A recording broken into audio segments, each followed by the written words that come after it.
ficar informado com os principais destaques de hoje. Olha só, o Brasil caiu 2 posições num ranking de destinos mundiais de investimentos. No primeiro semestre deste ano, a queda de investimentos externos no país foi de 48% em relação ao mesmo período de 2019. Esse dado está no relatório divulgado hoje pela Conferência da ONU para Desenvolvimento e Comércio. Os números da pandemia da Covid-19 aqui no país são apontados como uma das causas dessa queda. Mas hoje, o presidente Jair Bolsonaro garantiu a um grupo de apoiadores que a economia do Brasil está a todo vapor. Recebido por um grupo de pecuaristas e produtores de grãos, isso na saída do Alvorada, Bolsonaro disse, com o aval de Paulo Guedes, que o real tem atraído investidores internacionais. Vamos ouvir.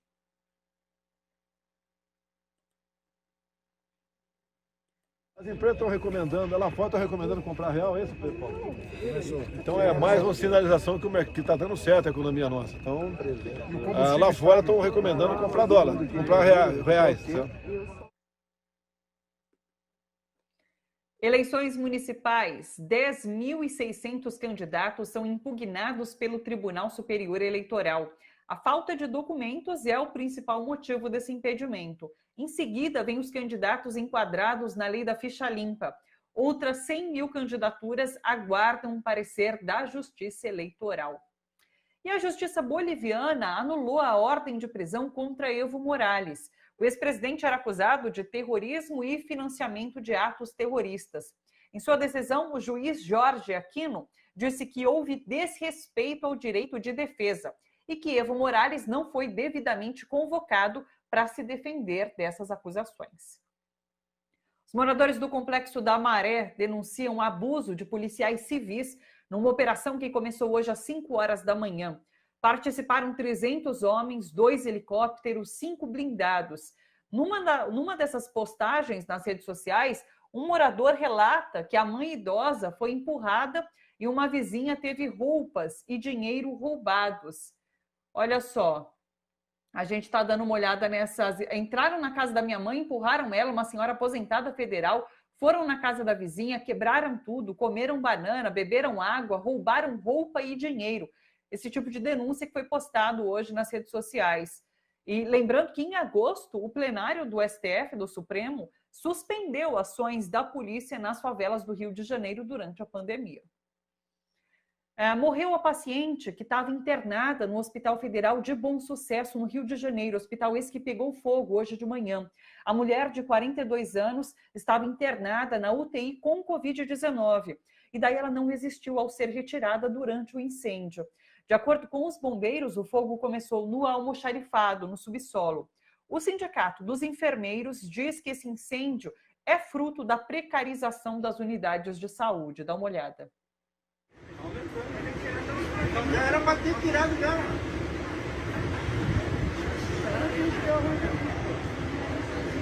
As carros ali,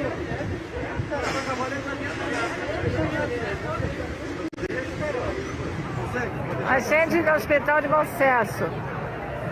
Olha como é que tá a situação aqui. Fumaça para tudo que é lugar. Paciente chegando, ó.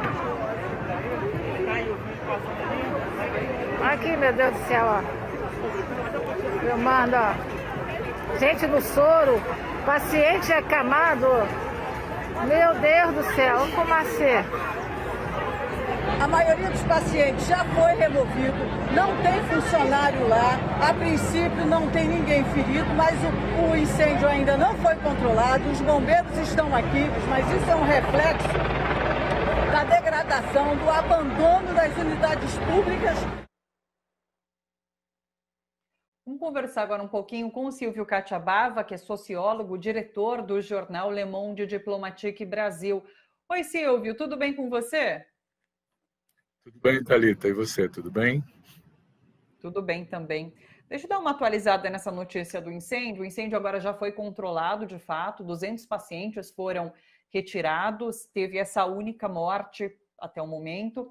E o que a gente fica sabendo depois desse incêndio, depois das notícias desse incêndio, é que, por exemplo, o hospital não tinha certificado de aprovação dos bombeiros. O Ministério da Saúde já tinha sido notificado sobre esse risco de incêndio ali no hospital. Era um hospital que estava em ruínas e que só não foi, inclusive, interditado por conta da pandemia. Isso nas palavras dos próprios bombeiros. É um descaso muito grande com a saúde pública, né, Silvio? É mais que isso, Thalita, é uma deliberada deterioração do sistema público de saúde, né? A gente tem acompanhado os cortes sucessivos de orçamento na área da saúde que o SUS está tendo, né? E isso em função da definição daquela emenda constitucional 95, que fala que tem que ter um teto no gasto social. Não fala que tem teto para pagar juros da dívida. Fala que tem teto para as políticas sociais, né? E aí nós vamos ver isso acontecer em toda parte. Quer dizer, começa o sistema público, de uma maneira geral, né, a ratear, porque não tem manutenção, não tem cuidado. Lembra, por exemplo, do Museu Nacional que pegou fogo? Né?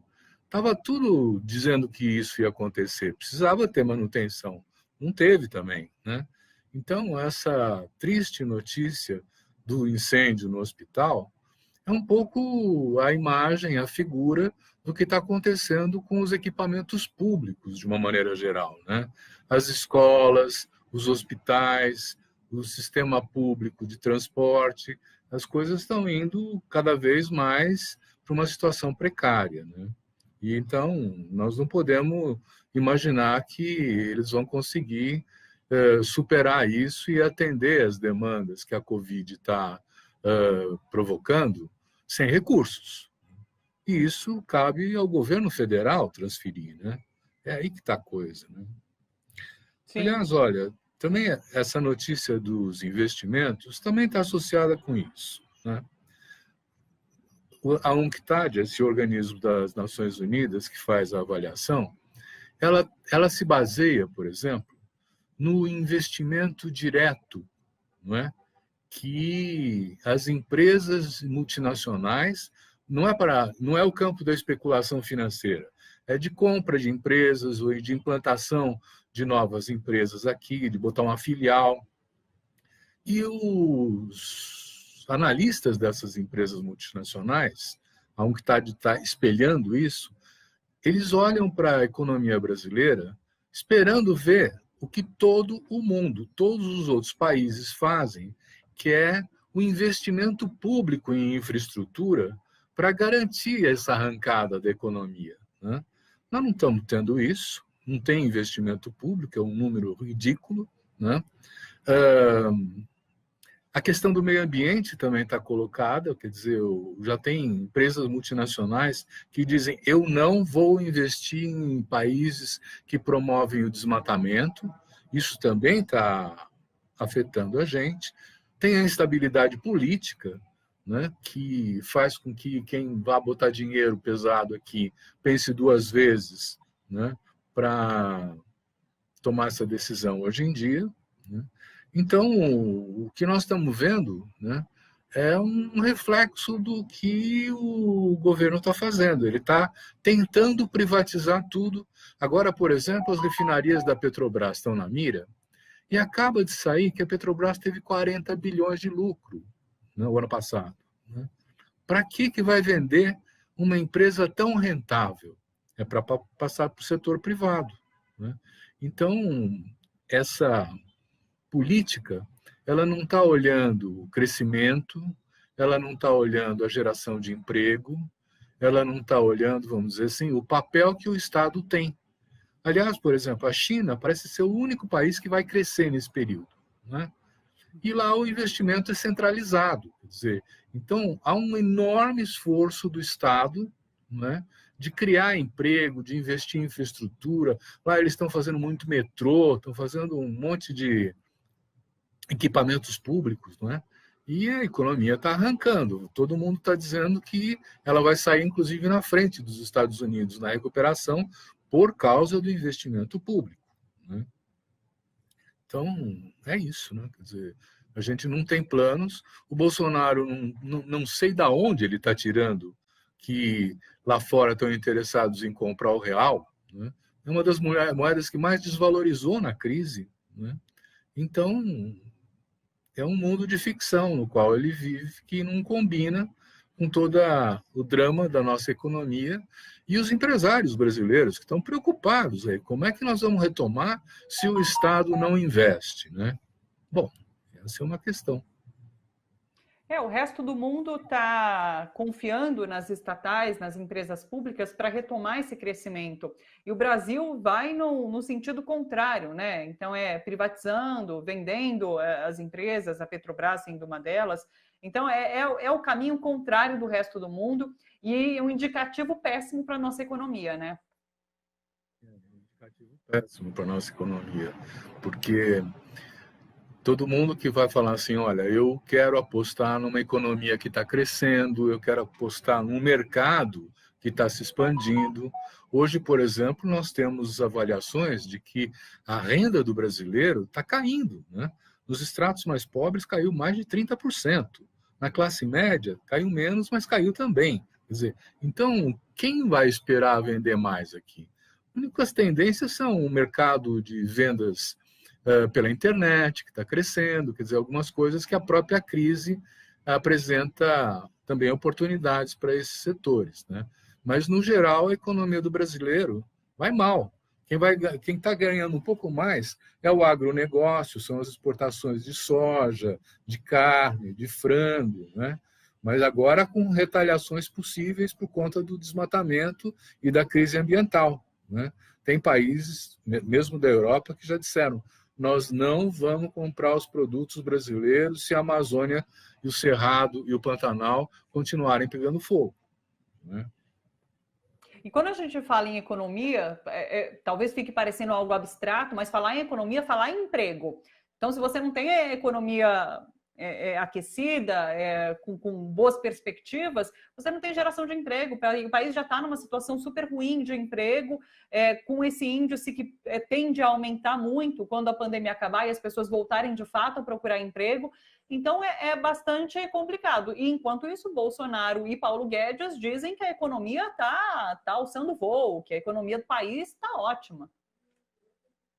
Olha, Thalita, tem mais uma coisa, viu? Quer dizer, quem gera emprego mesmo são as pequenas e médias empresas.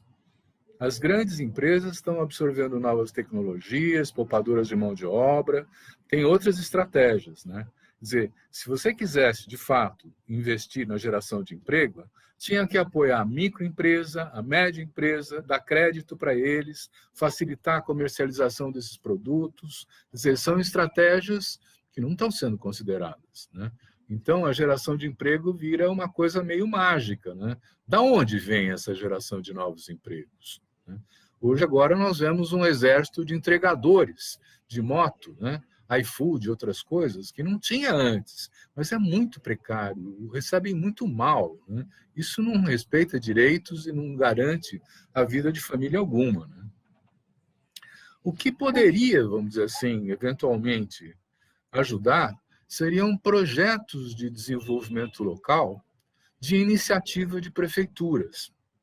E aí a gente pode entrar no tema das eleições, né? Quer dizer, dá para dar um gancho aí, porque tem um negócio que chama circuito curto de produção e consumo. São as coisas que você produz no lugar e são consumidas no lugar.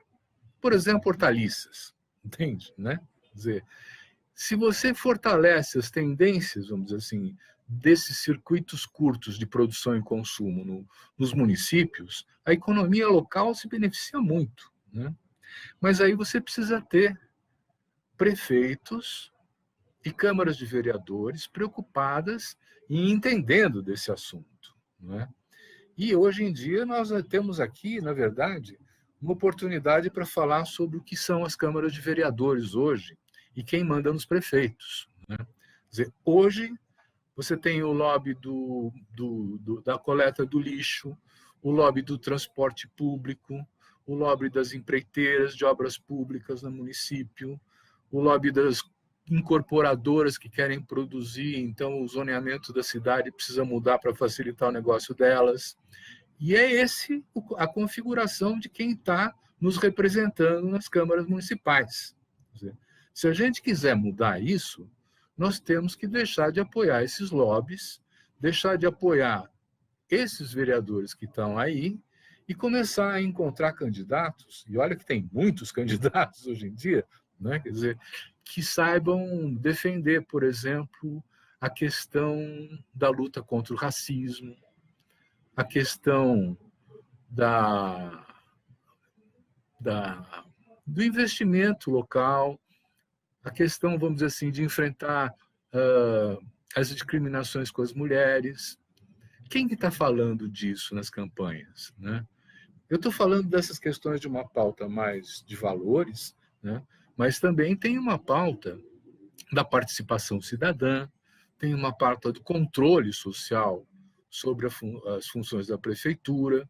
Então, hoje, nós temos que prestar atenção quando a gente for votar nesse sentido, né? Quer dizer, nós vamos renovar os lobbies que mandam na Câmara, mas transformam a cidade numa grande oportunidade de mercado e não dão nem uma preocupação para a situação da qualidade de vida de quem mora lá, ou nós vamos começar a investir numa transformação dessas câmaras municipais, né?